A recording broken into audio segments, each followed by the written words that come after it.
नवीन जी, ये सिर्फ एक स्टेटमेंट है या फिर 2027 की तैयारी स्वामी प्रसाद मौर्य जी कर रहे हैं? सिर्फ इस स्टेटमेंट से रोष पैदा करना या फिर इसका बेनिफिट हो रहा पॉलिटिकली? देखिए, स्वामी प्रसाद मौर्य की स्थिति ऐसी है कि उसके घर के लोग भी उसके साथ नहीं हैं। वो बीएसपी में रहे, कांग्रेस में लगे, ये जो तमाम विपक्षी दल की सोच से उत्पन्न जिस प्रकार के कीड़े हैं ना, वो स्वामी प्रसाद मौर्य जैसे हैं। भगवान राम के बारे में बोलते हैं, इनको ना तो इनकी किसी धर्म में आस्था है ना किसी मज़हब में आस्था है। ये तलवे चाटते हैं, जूतियां चाटते हैं उस इस्लामिक और मुसलमानों की, जिसके बारे में एक शब्द मुंह से नहीं बोलते, और यहाँ आकर के बार बार सनातन को अपमानित करते हैं।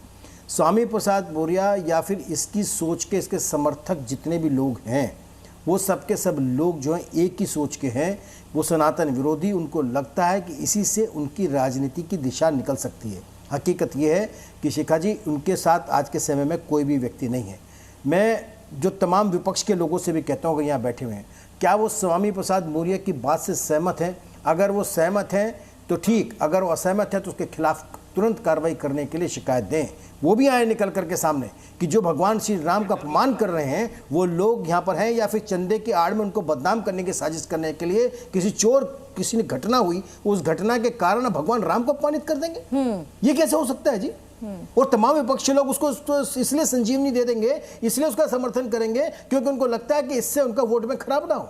इसलिए ऐसे व्यक्ति को कांग्रेस से भी इसका स्टैंड ले लेंगे कि आखिर वो समर्थन इसका करते हैं या नहीं। लेकिन उससे पहले प्रवेश जी, इस तरीके की राजनीतिक अपने भुनाने के लिए, अपनी राजनीति को भुनाने के लिए इस तरीके का स्टेटमेंट देना, बार बार रामचरितमानस पर हमला करना, प्रभु श्री राम पर हमला करना, ये एक पूरा सुनियोजित अभियान लगता है, या फिर उन्हें पता है कि एक वर्ग इससे आकर्षित हो सकता है, लोग टूट सकते हैं जो सनातन से बंधे हुए हैं? शिखा जी, स्वामी प्रसाद मौर्य उस पार्टी से निकले हैं जिसने एक समय पे नारा दिया था कि राम को फेंको नदिया में।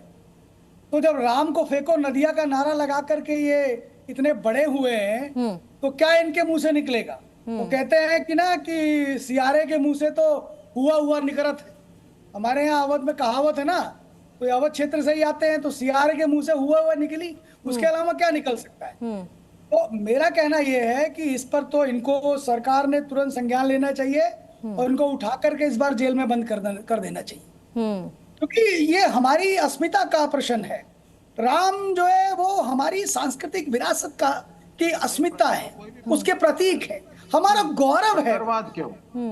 हमारा गौरव है। और इसलिए मैं कह रहा हूं कि बार बार इनका एक बार ही नहीं हुआ, कभी तुलसीदास जी पर, कभी रामचरितमानस पर, कभी क्या, और टोटली इलॉजिकल बात करते, कोई लॉजिकल बात नहीं।